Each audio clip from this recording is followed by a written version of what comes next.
A paz do Senhor, meus irmãos e minhas irmãs, estamos iniciando mais um programa EBD na Web. Muito felizes com as bênçãos que o Senhor tem derramado sobre nossas vidas, todos nós que amamos e praticamos a palavra de Deus. Felizes também com vossa participação. Agradecemos a Deus, o canal da igreja, um canal abençoado que já passou aí da marca dos 30 mil inscritos e sabemos que muitos são vocês que compartilham e acompanham o programa EBD na Web. Nós queremos mandar a paz do Senhor para todos os irmãos e irmãs que estão nos acompanhando aqui. Toda a equipe está muito feliz com a sua participação. Queremos deixar aqui registrado, em particular, um abraço e um agradecimento pela participação dos nossos amados missionários que também estão acompanhando o programa direto das fronteiras além do nosso país. Um abraço para todos os irmãos que estão em Portugal, em especial o pastor Antônio Vessosa, irmã Noêmia Chagas, casal de missionários da nossa igreja. Deus abençoe os irmãos que estão em Braga, Lisboa e Oliveira de Azeméis. Estamos muito felizes também com a vossa participação. Deus abençoe. Também os missionários que estão na Itália, casal João Vitor e irmã Priscila. Deus abençoe vossas vidas e a todos os nossos irmãos que estão nos acompanhando. Os irmãos do Paraguai também. Deus abençoe evangelistas que levam a palavra do nosso Deus. Os irmãos Vivaldo, Danilson, toda a igreja aí. Deus abençoe a todos os nossos irmãos. Deus abençoe irmãos que nos acompanham até mesmo de todos os nossos estados desse grande país. Temos recebido muitas mensagens do estado do Maranhão, diversas cidades. Fomos felizes também pelas vossas participações. Irmãos que mandaram mensagem do estado do Pará, e também do interior do Rio Grande do Norte, de Alagoas, né? Tem muitos irmãos nos acompanhando, tanto de Maceió, como também de cidades do interior do estado. Irmãos de Brasília também, do estado de São Paulo, diversas cidades têm mandado também os seus comentários, seus ois, curtindo, dizendo que estão atentos, e nós fazemos questão de citar os nossos amados irmãos. Não dá tempo de citar o nome de todos vocês e a cidade, porque senão nós vamos fazer aqui uma lição só citando o nome de cidades e de irmãos. Mas nós vemos quando os irmãos comentam, quando mandam mensagens, e ficamos, obviamente, muito felizes. E ao longo de cada lição, estaremos aqui sempre citando todos vocês que estão acompanhando as nossas lições. Nós recebemos também mensagem dos Estados Unidos, pessoas que estão nos assistindo, e nós ficamos muito felizes com tudo isso. Sabemos que tudo isso é a mão de Deus, né? E tem toda uma equipe que produz esse programa, e em tudo isso o nome do Senhor é glorificado. Amém? Mas vamos à lição, pois é para isso que esse vídeo é feito. A lição número 5, a mordomia da igreja local. Já entrando aí no mês de agosto, será a lição do primeiro domingo de agosto. Verdade prática: o cristão deve valorizar a igreja local como um ambiente de adoração, comunhão e serviço ao reino de Deus. A igreja local que está inserida na igreja espiritual. Essa igreja, esta palavra que está sendo muito ridicularizada na era atual, desprestigiada por muitas pessoas que até mesmo são da igreja, por causa desta relação igreja institucional, igreja espiritual. Estou decepcionado com a igreja, esse negócio de ir para a igreja é fanatismo, Deus não habita em templo feito por mãos de homens. A lição vem justamente nos mostrar como nos defendermos diante de tudo isso, porque como mordomos, como despenseiros, nós também devemos ter a nossa relação com a igreja local. Não precisa dizer aqui igreja espiritual, nem igreja universal, que é a Assembleia de Todos os Santos, porque obviamente nós já estamos inseridos nela, mas isso se reflete na nossa relação com a igreja local. e a leitura bíblica em classe, retirados do livro de Atos, da primeira carta de Paulo aos Coríntios e da carta escrita aos Hebreus, nós, especificamente no texto 1 Coríntios, capítulo 1, versículo 2, vamos ver que ele está aí se dirigindo à igreja de Deus que está em Corinto, a igreja local, que é, obviamente, uma partícula da Assembleia de Deus, da Assembleia do Senhor, a Igreja Universal, a Assembleia dos Santos, a congregação dos justos que estão espalhadas em toda a terra.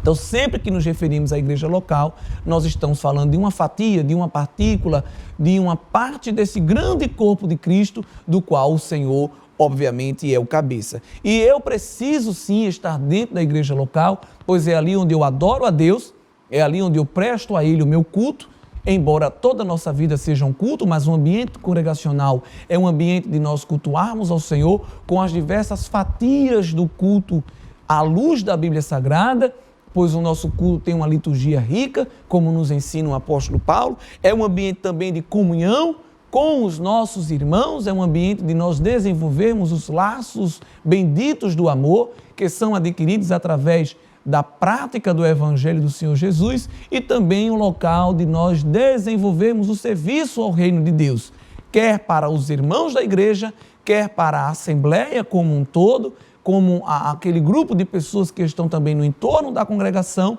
e também como toda e qualquer outra pessoa que a igreja alcança, principalmente também aqueles que não são crentes, aqueles que não são cristãos e que ainda não professam a fé.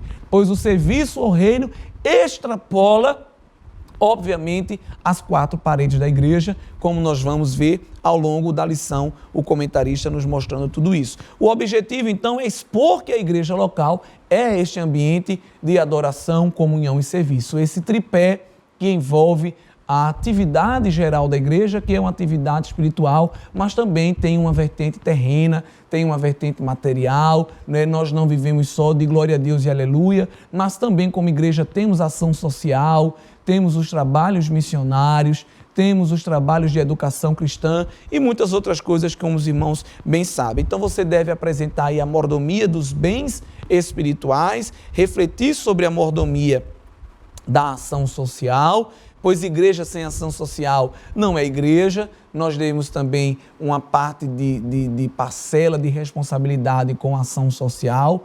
Isso não é coisa para o governo apenas, né? Às vezes alguém diz, isso aí é a obrigação do governo. Não, a luz da Bíblia também é a obrigação da igreja. É as boas obras, as obras de misericórdia, o socorro aos crentes, como nós vemos na luz da palavra de Deus, e também será estudado mais à frente, lá na lição 11, as obras de misericórdia. E também conscientizar acerca da mordomia dos crentes na igreja local. Então, nós queremos chamar a atenção no primeiro ponto, e você, professor, ressaltar a mordomia da palavra no culto. Né? O culto deve ter muitas coisas, né? O culto tem oração, tem ofertório.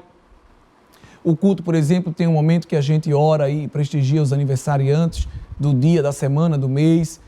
O culto, às vezes, tem apresentação breve de relatórios de obras que estão sendo feitas pela igreja. O culto tem louvores, mas o centro, a primazia do culto é a palavra de Deus. Não é? Martinho Lutero lutou por isso na Reforma Protestante e nós não devemos perder esse caráter da identidade do culto cristão, que é centrado na palavra de Deus. Infelizmente, muitos cultos nossos, quando eu falo das igrejas evangélicas em geral, vão perdendo o espaço cada vez mais da palavra, né? E a gente vai preenchendo a liturgia com tanta coisa e o alimento bíblico vai sendo relegado aí a um pequeno, a um curto espaço de tempo. Louvamos a Deus porque a escola dominical é um culto centrado na palavra, mas não deve ser apenas a EBD. Todos os nossos cultos devem trazer sempre o espaço da palavra centralizado, que as pessoas vão ali para buscar um alimento obviamente espiritual.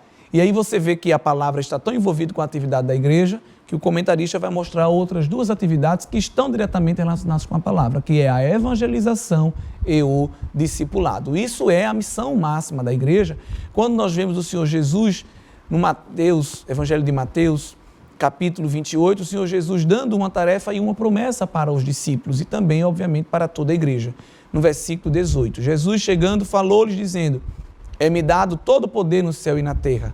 Portanto, ide e ensinai todas as nações, batizando-as em nome do Pai, do Filho e do Espírito Santo, ensinando-as a guardar todas as coisas que eu vos tenho mandado, e eis que eu estou convosco todos os dias até a consumação dos séculos. Nós vemos aí uma dimensão local e uma dimensão temporal. Qual é a dimensão local da atividade da igreja? Todas as nações. Não há barreiras, não há limites. O Senhor extrapolou todos os limites étnicos, culturais e geográficos. E qual é a dimensão temporal? Até a consumação dos séculos. Pois o Senhor promete estar conosco até a consumação dos séculos. Por quê? Pois até lá a igreja estará trabalhando. E o evangelho será pregado em todo o mundo. E aí virá o fim, como nos mostra o pequeno apocalipse do Novo Testamento, como alguns comentaristas dizem, que é o evangelho de Mateus capítulo 24. Então, a obrigação da igreja é alcançar essa dimensão local, que é global, e a todas as nações, é a evangelização. Quando? Sempre até a consumação dos séculos. E aí nós temos também a dimensão de caráter missionário e escatológico, pois quando o Senhor nos manda ensinar todas as nações, Ele mostra o caráter missionário da igreja local. E quando Ele manda ir até a consumação dos séculos, pois Ele está prometendo estar conosco até lá, aí nós vemos também o caráter escatológico da atividade da igreja. Então, não tem como, por exemplo, uma congregação ir a todas as nações, mas aquela congregação ela está fazendo a sua parte, aquela outra congregação está fazendo a sua, e a outra congregação, e uma quarta, e uma quinta, e no fim, somando os esforços de todos, com certeza nós estaremos alcançando aquilo que deve ser alcançado, todo o mundo. Né? Então, às vezes a gente briga tanto por um bairro, briga entre aspas, eu digo, ou seja, é tanta gente querendo defender o seu espaço aqui ou ali, e nós temos aí o planeta aguardando o anúncio do Evangelho do Senhor Jesus. Né? E essa é a tarefa da igreja local. Obviamente que nem toda igreja leva missionários, mas se toda igreja se esforçar para buscar levar o Evangelho no seu bairro, e já extrapolando o seu bairro, os bairros vizinhos, então daqui a pouco novas igrejas são implantadas, o Evangelho vai sendo anunciado e o nome do Senhor é proclamado e a igreja fez a sua parte missionária e o Senhor, com certeza, salvando as suas almas, povoando o céu, tem o seu nome glorificado através da vertente missionária evangelística, que é um dos caráteres da mordomia da igreja local. Não é ficar só aqui dentro, enchendo-se de cultos, mas, obviamente, também indo para além das fronteiras, e das fronteiras às quatro paredes, para falar para aquele que está lá fora, que não entra no templo, e se ele não vem até o templo vai até ele levar a palavra de Deus. Então, isso está muito bem mostrado no primeiro ponto e deve também ser ressaltado ao longo da aula. E também dos dons espirituais. Infelizmente, muitas pessoas usam os dons espirituais para autopromoção. Deus não dá dom à igreja para a gente ficar se exibindo aqui ou ali.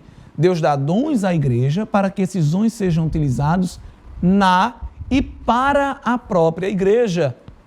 Quem usa dom espiritual para autopromoção está cometendo algo abominável, repreensível aos olhos do Senhor. Como nós vamos ver, por exemplo, no livro de Atos, capítulo 8, e versículos 18 ao 24, em relação ao Evangelho de Samaria. E nós vamos ver que o Evangelho cresceu tanto ali, que alguém queria utilizar essa figura, esse poder do Evangelho para autopromoção, que é o caso de Simão. Veja aí o versículo 18. E Simão, vendo que pela imposição das mãos dos apóstolos era dado o Espírito Santo, lhes ofereceu dinheiro, dizendo, dai-me também a mim esse poder, para que aqueles sobre quem eu puser as mãos recebam o Espírito Santo. Mas disse-lhe Pedro, teu dinheiro seja contigo para a perdição, pois cuidaste que o dom de Deus se alcança por dinheiro. Tu não tens parte nem sorte nesta palavra, porque o teu coração não é reto diante de Deus. Arrepende-te, pois, dessa tua iniquidade e ora a Deus, para que porventura te seja perdoado o pensamento do teu coração. Então veja que coisa. Simão viu que os apóstolos, quando estendiam a mão, o poder descia. Ei, quanto é aí? Ó? Toma aqui uma quantia e me dá esse poder aí também. Não é assim. É dom. Dom é carisma, é presente, é graça, é outorgado por Deus à igreja. A gente não compra, não adquire. A gente recebe do Senhor, mas não é para a gente. A gente recebe para que a igreja possa utilizar. A gente recebe para que a igreja seja edificada. E ao ser edificada, o nome do Senhor é glorificado. Então, tudo isso está sendo mostrado ao longo da lição. E nós podemos utilizar como base também primeira epístola de Pedro, ou primeira epístola escrita por Pedro, o capítulo número 4 e o versículo 10, o apóstolo diz: cada um administre aos outros o dom como o recebeu, como bons despenseiros da multiforme graça de Deus. E esse versículo é interessantíssimo, pois ele mostra que o dom que recebeu, como o recebeu, ou seja, não é nosso, vem de Deus. Cada um administre, ou seja, cada um seja mordomo. É algo que a gente recebe, mas que não é para a gente, é para a gente administrar como bons despenseiros, bons mordomos. Olha para a palavra original aí, aparecendo aí no rodapé do vídeo, oikonomos, que é alguém que cuidava da casa. É alguém que era o administrador da casa. E a casa agora aqui numa visão espiritual, que é a igreja do Senhor. Então Deus dá um dom a mim, dá outro a você, dá outro a uma terceira pessoa, e nós nos completamos como o corpo de Cristo. Infelizmente hoje, no mercado evangélico, as pessoas usam o dom como profissão. Então Deus dá um dom à pessoa, a palavra, e ela usa aquilo como meio de vida, e alguém tem um dom para louvar e usa aquilo como meio de vida. Não que seja errado, entende, irmãos? Mas a questão hoje, infelizmente, é que muitas vezes aquilo não é utilizado para o outro, porque aí essas pessoas que vivem de pregações e de louvor, quando são convidados por uma igrejinha mais simples, eu falo igrejinha não no sentido pejorativo, mas no sentido de uma igreja simples, sem recursos, e irmãos que precisam ser alcançados pela palavra, pelo dom que aquela pessoa possui, e a pessoa diz assim, tem que me pagar tanto. Mas a gente não tem. Então eu não vou. Né? Mas Deus deu o dom, não foi para você receber dinheiro ao utilizá-lo. Foi para que vidas sejam alcançadas e edificadas como bons dispenseiros da multiforme graça de Deus. Multiforme aqui como uma pedra preciosa que quando o sol atravessa ela, abre várias facetas da mesma cor. É essa graça de Deus, é o dom. Várias pessoas têm o mesmo dom, porque o dom da ciência da palavra, por exemplo, é o mesmo, mas cada um utiliza de um jeito, né? Tem a unidade do dom e tem a diversidade daquele que utiliza, e nisso o nome do Senhor é glorificado. E esse versículo aqui, em várias traduções, você pode pesquisar na Nova Tradução da Linguagem de hoje, Nova Almeida Atualizada, aqui eu estou lendo na Corrigida, na NVI e tantas outras, você vai ver sempre a ideia que cada um deve utilizar aquilo que não é seu, sempre mostrando isso, o dom que está em serviço do outro, o dom que está a serviço da igreja. E é muito interessante quando nós estamos lendo esse texto. Como bons administradores da variada graça de Deus, como diz algumas traduções. Cada um administre, cada um utilize, cada um coloque em prática aos outros. Irmão, o texto está claríssimo. E o mordomo da igreja local, ele não deve somente ir para o culto, sentar lá, assistir lá a pregação, no final decidir se não gostou ou não, se decidir se gostou ou não dos louvores que foram cantados e ir embora para casa. Isso não é ser igreja. Ser igreja é servir. Nem todos vão servir em cima do púlpito, nem todos vão servir ministrando um louvor. Cada um serve de uma forma, mas todos devem servir de alguma forma no ambiente da igreja local. E não só, obviamente, durante a liturgia de culto, pois a igreja funciona durante toda a semana.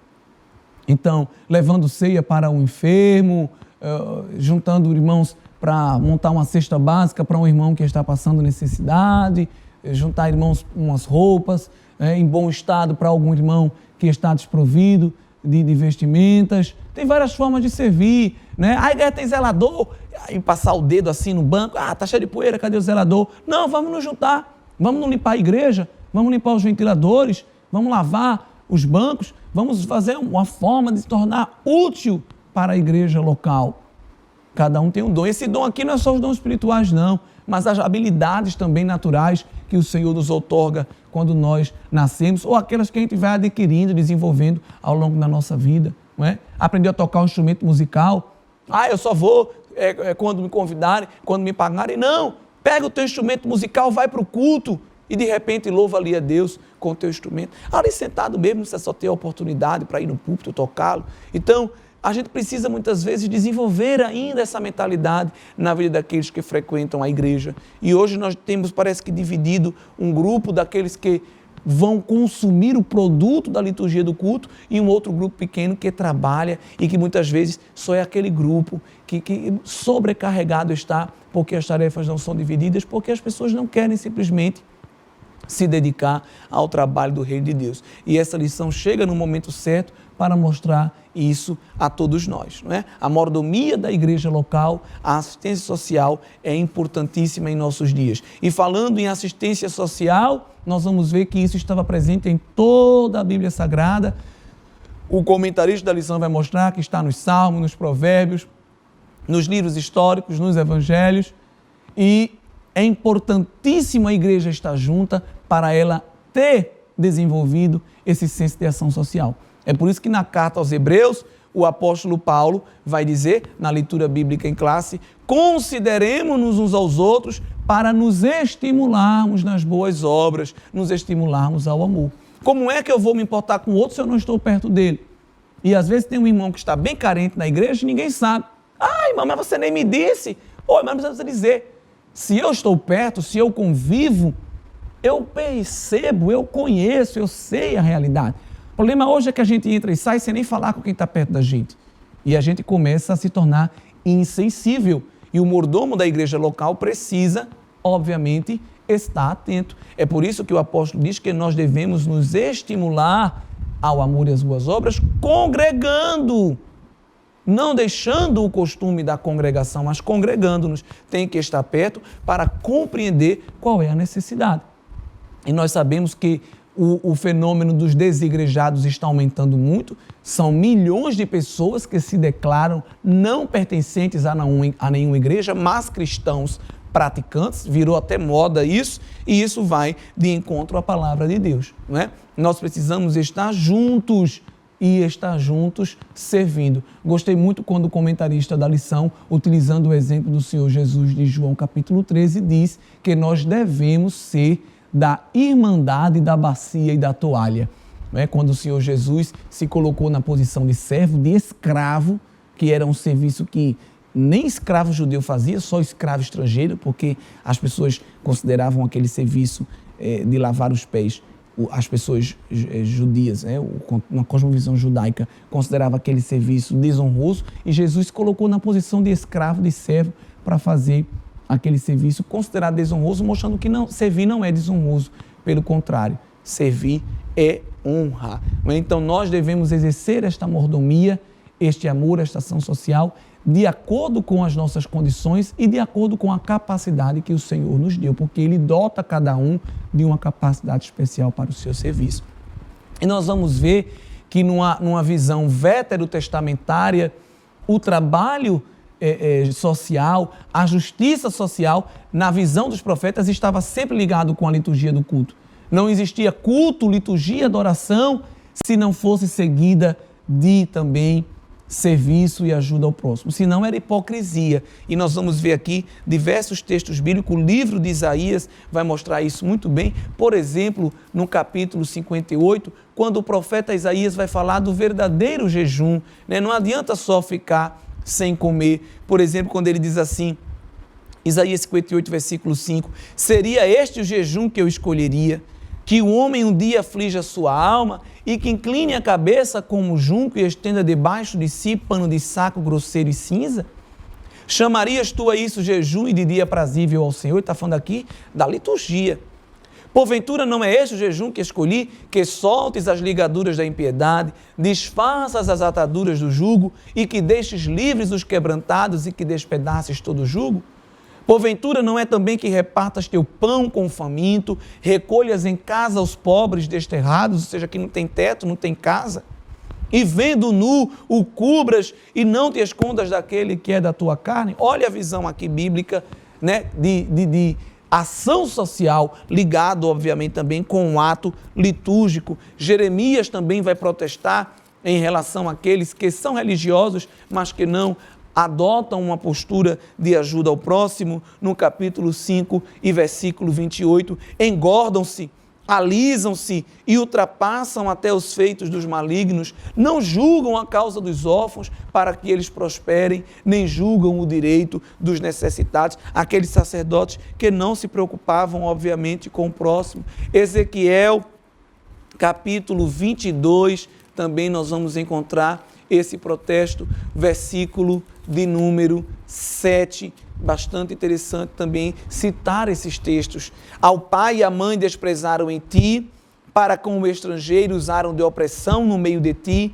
e ao órfão e à viúva oprimiram em ti. Zacarias, lá no finalzinho do cânone veterotestamentário, capítulo 7 e versículo 10, versículo 9, assim falou o Senhor dos exércitos, executai o juízo verdadeiro, mostrai piedade e misericórdia a cada um a seu irmão, e não oprimais a viúva, nem o órfão, nem o estrangeiro, nem o pobre, nem tente o mal cada um contra o seu irmão no seu coração.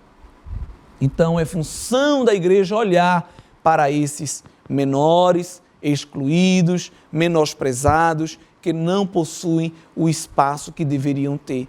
E não é só olhar, mas se colocar no lugar e, obviamente, agir, estender a mão. O mordomo da igreja local não vai só para o culto, não vai só abrir a porta, ligar o ventilador, acender a luz, ligar o som e, quem sabe, ter uma oportunidade para trazer uma palavra ou cantar um hino, fazer uma oração. O mordomo da igreja local, associado a tudo isto, que também tem a sua vera importância, ele também está atento para aquele que é o oprimido, o estrangeiro, o viúvo. Nós estamos tendo aí, por exemplo, o fenômeno dos imigrantes, né? Dos refugiados que estão vindo dos seus países, fugindo da guerra, da morte. E aqui no nosso estado ainda não temos muito, mas no norte do país, né, muitas pessoas vindo da Venezuela, por exemplo. No sudeste, muitas pessoas vindo da Síria, do Líbano, né, do Oriente Médio, em guerra. E muitas igrejas recebendo. Haiti, né, nós temos igrejas recebendo muitos haitianos e pessoas que vêm de uma fé cristã ou se convertem aqui e entram para a igreja. E essas pessoas vêm, não tem casa, não tem roupa, não tem emprego, não tem nada. E a igreja, como é que vai lidar com tudo isso? Há, sim, uma responsabilidade da igreja, não é? Tanto que há um dom. Romanos 12, versículo 8, mostra que existe um dom, que é o dom de socorro. É o dom de prestar ajuda aos pobres e aos necessitados. Infelizmente, nem todos possuem essa sensibilidade. Mas todos devem possuí-la. Agora, tem gente que nasce mesmo e obtém do Senhor este dom. E são pessoas que fazem muito bem feito. E geralmente são aqueles que fazem e não divulgam.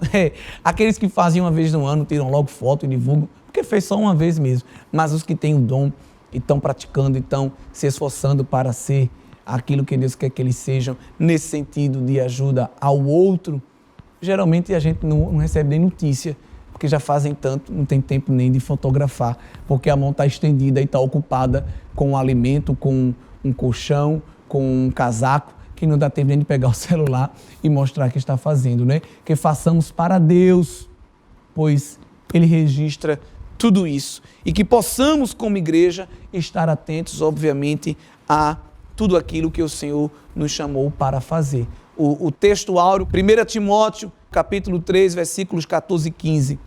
Escrevo-te estas coisas para que saibas como convém andar na casa de Deus, que é a igreja do Deus vivo, a coluna e firmeza da verdade. E nós temos aí tantas discussões sobre qual é a religião verdadeira. E aí todo discurso é quebrado, toda discussão é desfeita quando nós lemos a Epístola Universal de Tiago, capítulo 1, versículo 27. A religião pura e imaculada para com Deus o Pai é esta: visitar os órfãos e as viúvas nas suas tribulações e guardar-se da corrupção do mundo. Glória a Deus. Que bênção Esta é a religião verdadeira, é ser mordomo da igreja local, ajudando aquele que necessita. E sempre indo para o culto na ideia de que nós estamos servindo a Deus e a sua igreja. A igreja local é um ambiente que deve ser respeitado, frequentado e amado. Ah, igreja, nada. Essa coisa de igreja aí é invenção do homem, de forma alguma. A igreja com I maiúsculo, a Assembleia Universal dos Santos na Terra, ela é refletida na igreja com I minúsculo. A igreja local, ajuntamento específico de crentes em uma porção do tempo e do espaço. Não tem como marcar um culto aí com todos os crentes do mundo todo, aqui e agora. Mas a promessa, como nos mostra o livro de Apocalipse, é que um dia a igreja com I maiúsculo estará reunida, louvando a Deus com aquele som de muitas águas, cantando ao Senhor com uma só língua. E até esse dia chegar, vamos trabalhando e vamos servindo como igreja do Senhor aqui na terra. Que Deus abençoe a todos vocês, que este domingo que vem seja mais um domingo proveitoso e que possamos não só estar falando e discutindo sobre o que é mordomia, mas que possamos ser verdadeiros mordomos na presença de Deus.